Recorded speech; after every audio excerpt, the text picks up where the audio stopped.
study about laws of vector algebra, यानी vector algebra से related जो लॉज है उनके बारे में हम स्टडी करेंगे। तो इन लॉज को स्टडी करने के लिए यहाँ पे हम तीन वेक्टर्स कंसीडर करेंगे, vector A, vector B and vector C, और दो स्केलर्स हम लेके चलेंगे एम एंड एन। देन जो फर्स्ट लॉ है वेक्टर अलजेब्रा का वो है commutative law of vector addition. It means vector addition के लिए जो कॉम्यूटेटिव लॉ है वो लॉ ये कहता है कि sum of two vectors a plus B is equals to b plus a। तो इस लॉ को कहा जाता है commutative law of vector addition. For example यहाँ पे हम लेके चलते हैं कि कोई वेक्टर a है i plus j plus k और वेक्टर b है i plus 2j plus 3k। तो यहाँ पे अगर हम लेफ्ट हैंड साइड की बात करें तो लेफ्ट हैंड साइड के अकॉर्डिंग जो a प्लस बी आएगा वो हो जाएगा इन दोनों वेक्टर्स का सम।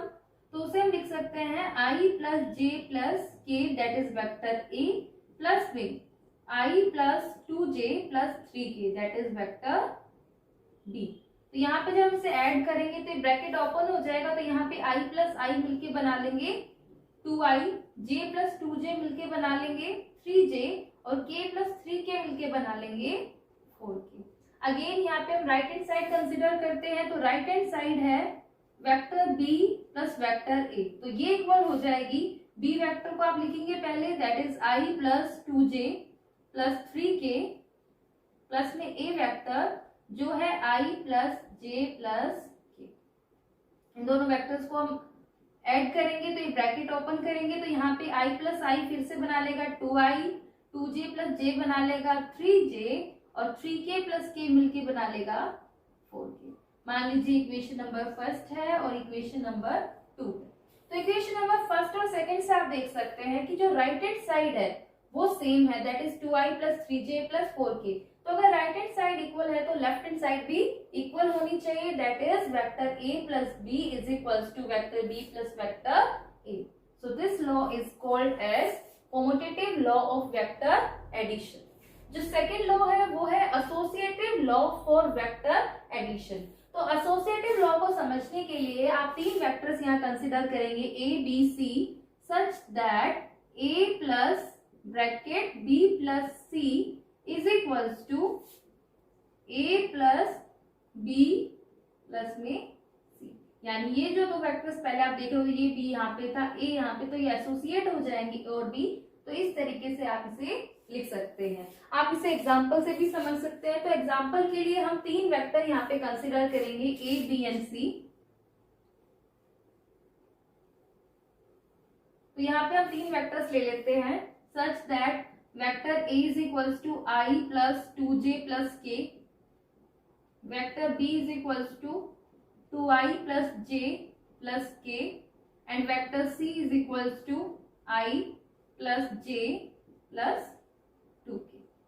तो यहाँ पे अगर हम लेफ्ट हैंड साइड की बात करें तो देखिए लेफ्ट हैंड साइड से a plus b plus c आप लिखोगे तो a तो हमारा ये है, मैं यहीं पे कर देती हूँ इसे, तो a तो एज इट इज रहेगा a plus b plus c को जब आप ऐड करोगे, अभी हमने देखा था जब हमने फर्स्ट वेक्टर जो लॉ है ये स्टडी किया था, b और c को आप ऐड करोगे तो यहाँ पे आ जाएगा i का i के साथ ऐड हो जाएगा, j का j के साथ और k का k के साथ। तो यहाँ पे ये आ जाएगा 3i प्लस में 2j प्लस में 3k। अब इन दोनों वेक्टर्स को जब आप ऐड करोगे तो ये बन जाएगा i प्लस 3i यानी 4i प्लस में 4j प्लस में 4k। ये आपको यहाँ से मिल जाएगा। अब अगर यहाँ से आप a plus b plus c right hand side निकालेंगे, देखिए लेफ्ट हैंड साइड तो हमारी ये आ गई। अगर आप राइट हैंड साइड कैलकुलेट करेंगे तो a प्लस b पहले इन दो वेक्टर्स को ऐड करेंगे जो यहाँ पे हमें मिलेगा 3i प्लस में 3j प्लस में 2k, यही बनेगा यहाँ से। और इसमें अब c वेक्टर और ऐड करना है तो c ये वाला ऐड करोगे आप तो यहाँ प्लस c आ जाएगा i plus j plus 2k। तो यहाँ से इनको ऐड करोगे तो आपको मिलेगा ये i से i, j से j वाली टर्म और k से k वाली term. It means 4i plus 4j plus में 4k। तो यहाँ इस इक्वेशन से और इससे आप देख सकते हैं कि दोनों राइट हैंड साइड इक्वल है, तो it means left hand side भी इक्वल होगी। That is a plus bracket b plus c vector is equals to a plus b vector plus में C vector. So this law is called as associative law for vector addition. जो third law है वो है commutative law for vector multiplication. तो इस law को study करने के लिए हम यहाँ पे एक वेक्टर और एक स्केलर कंसिडर करेंगे। तो यहाँ पे हमें कंसिडर कर लेते हैं एक स्केलर m और वेक्टर ले लेते हैं a वेक्टर। सो जो थर्ड लॉ है जो कि कॉम्यूटेटिव लॉ है वेक्टर मल्टीप्लिकेशन के लिए, वो ये कहता है कि m into a is equals to a vector into में m। फॉर एग्जाम्पल अगर आप एक a वेक्टर लेके चल रहे हैं i plus j plus k और स्केलर यानी m आप मान रहे हो 2, तो यहाँ पे लेफ्ट हैंड साइड जो आप लिखोगे वो आ जाएगी m into a vector. So this is equal to m आपका 2 है और यहाँ आ जाएगा i plus j plus k। 2 से मल्टीप्लाई करोगे तो यहाँ पे आ जाएगा 2i प्लस 2j प्लस में 2k। राइट हैंड साइड की आप बात करेंगे तो a इंटू m, तो यहाँ पहले a वेक्टर को आप लिख दोगे that is i plus j plus k into में 2। अगेन ये इससे मल्टीप्लाई हो जाएगा तो ये आपको मिल जाएगा 2i plus 2j plus 2k। यहाँ पे इस 2 को इससे मल्टीप्लाई करोगे, इसको इससे मल्टीप्लाई करोगे और इसको इससे मल्टीप्लाई करोगे तो ये टर्म मिल जाएगी। अगेन आप इन दोनों इक्वेशन से देख सकते हो कि इनकी राइट हैंड साइड इक्वल है, तो इट मींस इनकी लेफ्ट हैंड साइड भी इक्वल होगी। दैट इज m इंटू में a vector is equal to a into में m। So this law is called as commutative law for vector multiplication. Next हम बात करते हैं एसोसिएटिव लॉ फॉर मल्टीप्लिकेशन। तो जो मल्टीप्लिकेशन के केस में जो एसोसिएटिव लॉ होता है उसको समझने के लिए यहाँ पे हम दो स्केलर्स लेके चलेंगे that is m and n और एक वेक्टर लेके चलेंगे a। तो जो एसोसिएटिव लॉ है मल्टीप्लिकेशन के लिए वो ये कहता है कि m into n into a is equals to mn into में a वेक्टर। तो इस लॉ को कहा जाता है associative law for multiplication. Example के लिए आप ले सकते हैं ये जो तो स्केलर है मान लीजिए m को 2 और n को 1 और a को आप ले सकते हैं 2i plus j plus k। तो यहाँ पे लेफ्ट हैंड साइड जो है ये आप कैलकुलेट करोगे तो ये आ जाएगा m into n into a। तो पहले आप n और a को मल्टीप्लाई करोगे तो m को एज इट इज रखिए 2 और n और a को मल्टीप्लाई करोगे यानी इसको जब 1 से मल्टीप्लाई करोगे तो सेम ही रहेगा that is 2i plus j plus k। तो ये वैल्यू हमें मिल जाएगी, 2 से मल्टीप्लाई कर दीजिए इसे, ये आ जाएगा 4i plus 2j plus 2k। तो एक इक्वेशन तो आपको ये मिल गई। जो राइट हैंड साइड है वो ये कहती है पहले mn को मल्टीप्लाई करो, तो m और n को जब आप मल्टीप्लाई करोगे तो 2 इंटू 1 क्या आ जाएगा 2 और इसको a वेक्टर से जब आप मल्टीप्लाई करेंगे a वेक्टर क्या है हमारा 2i plus j plus k।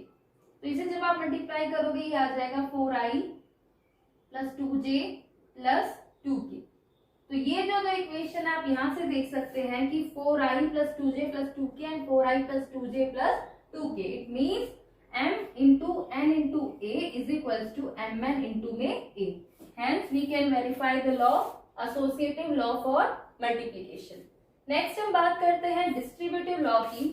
तो देखिए डिस्ट्रीब्यूटिव लॉ ये कहता है कि यहाँ पे हम दो वेक्टर्स लेके चल रहे हैं तो इसके अकॉर्डिंग और दो स्केलर भी आप कंसिडर करेंगे। तो फर्स्ट तो ये कहता है कि m प्लस n यानी जो दो स्केलर आप ले रहे हो इनका सम इंटू में vector is equals to m into a plus में n इंटू में a।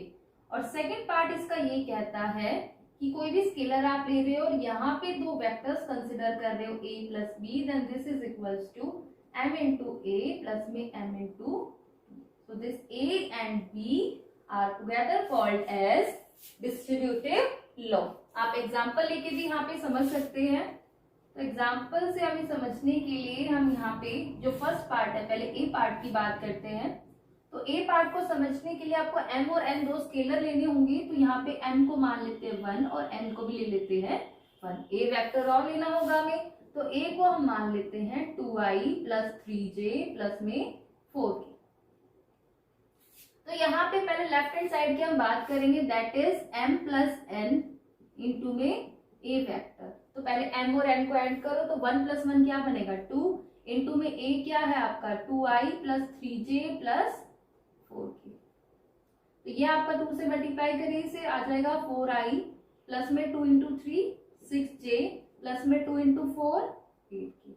तो एक इक्वेशन तो आपकी ये आ गई। सेकेंड जो उसकी राइट हैंड साइड है वो ये कहती है m इंटू ए प्लस में n इंटू ए। m और n दोनों क्या है, 1 1 है, तो a से मल्टीप्लाई करोगे तो a एज इट इज रह जाएगा, यानी a को हमें 2 बार ऐड करना है, तो 2 टाइम जब हम a को ऐड करेंगे यहाँ पे तो ये डबल हो जाएगा इसका, तो यहाँ पे 2i की जगह क्या बन जाएगा 4i, क्योंकि a और a 2 बार ऐड करोगे। इसकी जगह 3j प्लस 3j आ जाएगा 6j, और 4k प्लस 4k क्या बना लेगा 8k। मान लीजिए इक्वेशन नंबर 2। इक्वेशन फर्स्ट और सेकंड से आप देख सकते हैं कि राइट हैंड साइड क्या है, इक्वल है, it means left hand side भी क्या होगी, इक्वल होगी, यानी this is equals to this. So this is a part of distributive law. Similarly अगर आप बी पार्ट को प्रूव करेंगे तो यहाँ पे हम 2 वेक्टर्स लेके चलेंगे। तो यहाँ पे आप बी पार्ट को प्रूव करने के लिए 2 वेक्टर्स ले लीजिए। फर्स्ट है vector A, this is equals to i plus j plus k, और सेकेंड वेक्टर ले लीजिए B, that is 2i plus 2j plus 2k, और जो स्केलर m है इसे मान लीजिए 1। तो यहाँ पे लेफ्ट हैंड साइड की बात करते हैं, तो लेफ्ट हैंड साइड ये कहता है m into A plus B. तो पहले a और b को ऐड कर दीजिए, मैं यहाँ डायरेक्टली ऐड कर रही हूँ, a को ऐड करो, b को 2 को करोगे तो i plus I, j plus J and this, तो ये वैल्यू हमारी आ जाएगी 3i प्लस 3j प्लस में 3k। अब इसको m से भी मल्टीप्लाई करना है, तो 1 से जब मल्टीप्लाई करोगे तो ये वैल्यू एज इट इज रहेगी, that is 3i plus 3j plus 3k। Right hand side की आप बात करेंगे तो राइट हैंड साइड ये है m इंटू ए प्लस में m इंटू बी।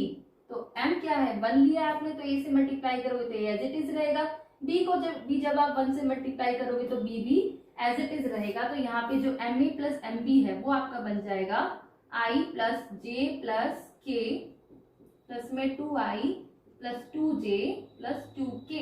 ऐड करेंगे तो ये आ जाएगा 3i plus 3j plus 3k। Again ये जो दोनों इक्वेशंस है इनसे आप देख सकते हैं कि राइट हैंड साइड इक्वल है, तो इट मीन्स इनकी लेफ्ट हैंड साइड भी इक्वल होगी, यानी कि m into A plus B is equals to m into A plus m into b. Hence we can prove the part B of the distributive law. So this is all about the laws of vector algebra.